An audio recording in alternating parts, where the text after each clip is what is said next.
In a hospital room in Gary, Indiana, a registered nurse and a state child services worker sat across from two young boys. This was supposed to be a routine interview, the kind of thing these two women had done hundreds of times. Then the 9-year-old boy smiled a strange, wrong smile. And according to the official report both women signed, he walked backward up the wall to the ceiling, flipped over his grandmother, and landed on his feet. The nurse ran out of the room. So did the caseworker. Both of them wrote it down, in government records, under their own names. This is not a ghost story someone told around a campfire. This is one of the most heavily documented cases of alleged demonic possession in modern American history, recorded across nearly 800 pages of police reports, medical files, and child services documents. Before it was over, a Catholic priest would perform 3 exorcisms. A family doctor would say he'd never seen anything like it in 20 years.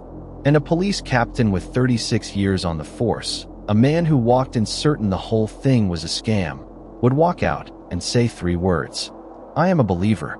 This is the story of the house on Carolina Street. To understand why this case unsettled so many professionals, you have to start with how ordinary it began. In November 2011, a woman named Latoya Ammons moved into a rented house in Gary, Indiana, with her mother, Rosa Campbell, and her 3 children, then aged 7, 9, and 12. The address was 3860 Carolina Street, a small, 1-story rental, 3 bedrooms, a concrete basement, and a screened-in porch. From the outside, there was nothing remarkable about it. Gary itself is a hard city. Once a booming steel town, it had fallen on decades of decline, gaining a grim reputation as one of the most dangerous cities in America. Empty houses lined entire blocks. It was the kind of place where a cheap rental didn't raise questions. Latoya was looking for a fresh start, a home for her kids. What she found instead would eventually be bought by a television ghost hunter, filmed for a documentary, and torn to the ground. But in November 2011, none of that had happened yet. It was just a house. And for the first few weeks, nothing was wrong. Then December came, and so did the flies. It started on the porch. Despite the freezing Indiana winter, temperatures far below the point where insects can survive, large black flies began swarming the family's screened-in porch. Not 1 or 2, clusters of them. In the dead of December, when there should have been none at all, the family killed them, cleaned them up, and a new swarm would appear in their place. Again and again. To most people, flies are just a nuisance.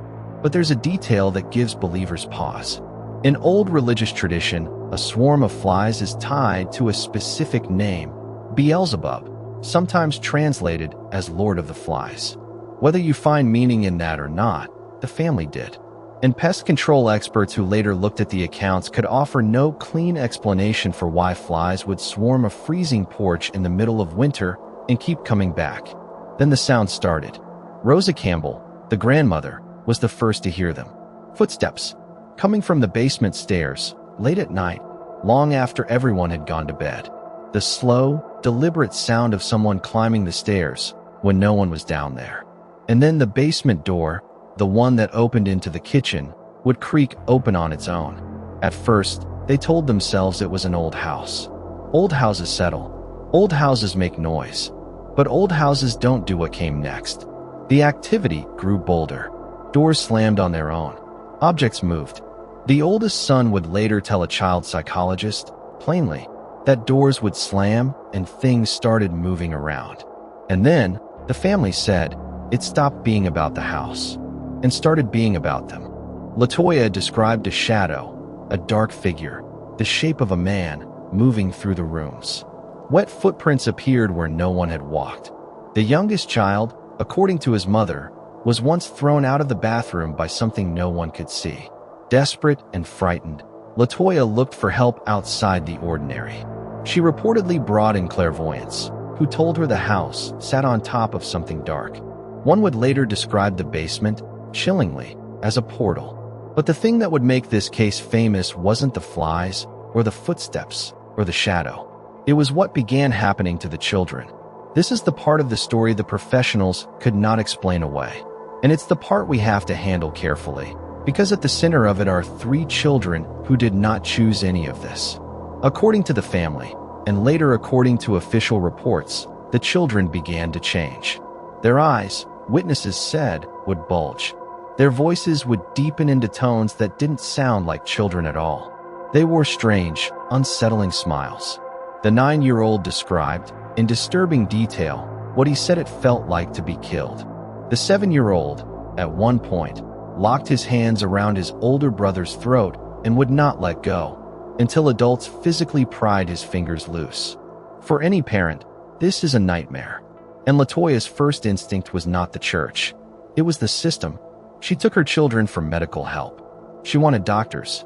She wanted evaluations. She wanted someone to tell her, rationally, what was wrong. And that decision is exactly why this case is so well documented. Because the moment LaToya walked into a hospital and a child services office, her family's story stopped being private. It became official, written down, witnessed by professionals whose entire job was to be skeptical. In April 2012, someone called the Department of Child Services. The caller was a skeptic. The complaint alleged that LaToya might be mentally ill, that she was neglecting her children, and that the kids were simply acting out, performing, for a troubled mother who was encouraging them. It's a reasonable suspicion. It's exactly the kind of explanation a rational person reaches for. And the authorities took it seriously. They ordered a psychological evaluation of LaToya. The result, the hospital found no concerns about her mental stability. She was, in the assessment of professionals, of sound mind. So the state sent a caseworker to see for herself. Her name was Valerie Washington, and what she documented turned a routine neglect investigation into one of the strangest files the department had ever opened. While Washington was speaking with the family, she watched the 7-year-old boy's eyes roll back into his head. She watched him bare his teeth and growl, a low, animal sound. She watched him lock his hands around his brother's throat. This wasn't a story told to her secondhand. This was happening in front of a trained state investigator who had come expecting a neglectful parent, and instead found something she had no professional category for. She decided to interview the 2 boys separately in a controlled setting. So she took them to Methodist Hospital in Gary, and she brought a registered nurse with her. That decision led to the single most disputed moment in this entire case. It was April 19, 2012. Valerie Washington, the caseworker, and Willie Lee Walker, a registered nurse, brought the 2 younger boys into a small examination room. Their grandmother, Rosa Campbell, came with them. The 7-year-old stared into his brother's eyes and began to growl. Then, in a deep, unnatural voice that witnesses said did not sound like a child, he said, "It's time to die. I will kill you." As he spoke, the middle child began head-butting his grandmother in the stomach. Rosa grabbed the boy's hands and started to pray.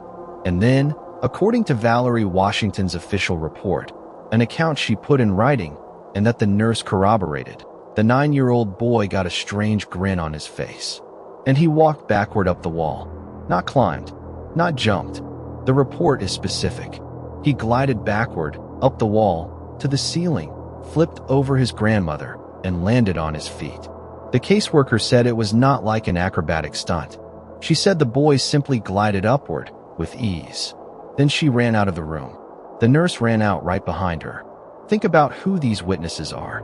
Not paranormal enthusiasts. Not people trying to sell a book.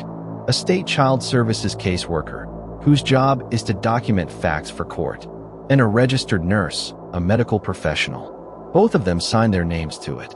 The very next day, the Department of Child Services took all 3 Ammon's children into emergency custody, without even waiting for a court order. By now, the case had grown far too large to stay quiet.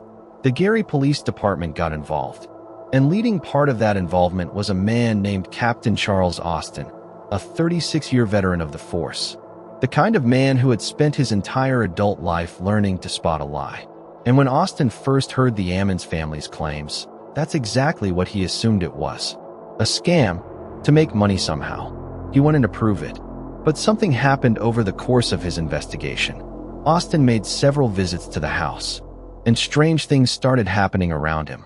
His recording equipment malfunctioned in ways he couldn't explain, audio cutting out, batteries draining. During one nighttime visit, he experienced something that shook him so badly that afterward, he refused to stay in that house after dark. A photograph taken during the investigation, later published by the Indianapolis Star, appeared to show a shadowy figure in the house when no one was supposed to be home. Slowly, against everything his 36 years of training told him, Captain Charles Austin changed his mind. And when he was finally asked what he believed, this veteran police officer, a professional skeptic, said simply, "I am a believer." That single sentence is why so many people cannot dismiss this case. You can question a frightened mother. You can question children. But it's much harder to explain why a hardened police captain, who came to debunk it, walked away converted. The doctor was rattled too. Before the exorcisms, LaToya had begged the family's physician, Dr. Jeffrey Onukwu, to come to the house. He was reluctant and skeptical, but he agreed. And afterward, according to widely reported accounts, he said that in 20 years of medicine, he had never heard anything like it, and admitted the house frightened him. So the family turned to the one institution that has claimed authority over these things for 2,000 years. The Catholic Church. They sought out a priest, Reverend Michael Maginot. He interviewed the family on April 22, 2012, and came to a conclusion the modern world is deeply uncomfortable with. He believed they were genuinely being tormented by demons. Now, the church does not grant exorcisms easily. The modern church is cautious, even reluctant. Before a formal exorcism, it typically requires that medical and psychological explanations be ruled out first, a deliberate process designed to avoid superstition. Maginot took his findings up the chain and received permission to proceed. He performed 3 exorcisms on LaToya Ammons, 2 in English and 1 in the older, traditional Latin rite. Witnesses said she convulsed. She described feeling the entities inflicting pain on her as they fought to hold on. And then, according to the family, it stopped. LaToya and Rosa moved to a new home in Indianapolis. The priest blessed it, and the events, they say, simply ended. No more flies, no more footsteps, no more shadow. The family had lived on Carolina Street for only about 6 months, half a year that would follow them for the rest of their lives. Now we have to stop, and we have to be honest, because a good documentary doesn't just tell you the scary version. And there is a powerful, rational counterargument to everything you've just heard. When the story broke nationally in 2014, it drew one of the most experienced skeptical investigators in the world, a man named Joe Nickell. He traveled to Gary, and he was not impressed. Take the boy walking up the wall. Nickell pointed out a detail the dramatic retelling skip. The boy's grandmother was holding his hand the entire time. To a skeptic, that changes everything. A child holding an adult's hand for leverage can plant his feet on a wall and push himself up and backward, an unusual movement, but a physical one, not gliding, climbing, with help. Then there's the landlord, Charles Reed. With over 3 decades renting properties, he insisted that before the Ammons family, there had never been a single problem with that house. And the tenant who moved in after them reported no demonic activity either. The only thing that scared the next renter was the constant stream of curious people and police cars driving past. And there's an uncomfortable fact in the records. The family had a prior history with child services, a finding of educational neglect dating back to 2009. To skeptics, that reframes everything. A family already under scrutiny for keeping kids out of school, now offering an extraordinary reason why. Finally, the Department of Child Services itself, the very agency whose caseworker witnessed the wall incident, did not officially conclude that demons were real. In its own evaluations, it found no evidence of any entity in the home. So there it is. Fear, suggestion, a struggling family, children performing, ordinary events magnified by belief into something monstrous. That is the rational explanation, and it is entirely possible that it is the correct one. But here's why this case refuses to die. Because the skeptical explanation, as strong as it is, has its own holes. It's easy to say the children were performing. It's harder to explain why a state caseworker and a registered nurse, two people with professional reputations to protect, both signed official documents describing something impossible and then fled a hospital room in terror. It's easy to say a frightened mother exaggerated. It's harder to explain why a 36-year police veteran, who came specifically to prove fraud, left convinced of the opposite. And the skeptics were not in that hospital room. Joe Nickel wasn't standing there when the caseworker ran out. He's reconstructing the hand-holding detail after the fact, from documents, a perfectly valid thing to do. But it means that on the most important question, what actually happened in that room on April 19, 2012, we are left with exactly two accounts. The people who were there, who say it was impossible, and the people who weren't, who say it must have an explanation. You get to decide which you trust more. So what happened to the house? In November 2012, LaToya regained custody of her children. The family rebuilt their lives in Indianapolis, and by February 2014, the child services case was formally closed. The story might have quietly faded, but in January 2014, the Indianapolis Star published its full investigation, those nearly 800 pages of records, and the case exploded into national news. It caught the attention of a television paranormal investigator named Zach Bagans, and he did something remarkable. He bought the house, sight unseen, over the phone, for $35,000 in cash, just to gain access to it. He filmed a documentary there, and claimed the house made his crew sick, that something in it was dark and intelligent and powerful. And then, in January 2016, he did the only thing that felt final. He demolished it, tore it to the ground. Today, the lot at 3860 Carolina Street is empty, just bare earth and a single tree that once stood in the front yard. Bagans kept one piece, the basement staircase, the one the clairvoyant had called a portal. He moved it to a museum. The family has never wanted to go back. LaToya Ammons said something to the Indianapolis Star that lingers. She said, "When you hear something like this, don't assume it isn't real." Because she lived it. So what really happened in that house? Was it a genuine haunting?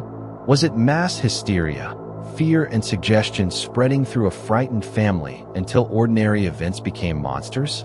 Was it, in part, something staged? Here's what we can say for certain. Nearly 800 pages of official records exist. A nurse and a state caseworker signed reports describing the impossible. A veteran police captain changed his mind. A priest performed 3 exorcisms, and a house was bought specifically so it could be destroyed. Every one of those facts is real. It's only the cause we can't agree on. Maybe the skeptics are right, and this is a story about how powerful the human mind is, how belief and fear can rewrite what people are certain they saw. Or maybe the believers are right, and there are places and things that do not follow the rules we've built our comfortable world around. Either way, one question remains. If a room full of trained professionals, people paid to doubt, could witness something that turned them all into believers, how certain are you that it couldn't happen to you? Tell me what you think in the comments. Do you believe the witnesses or the skeptics? And if you've ever lived in a house that felt wrong, I'd like to hear about it. Sleep well, if you can.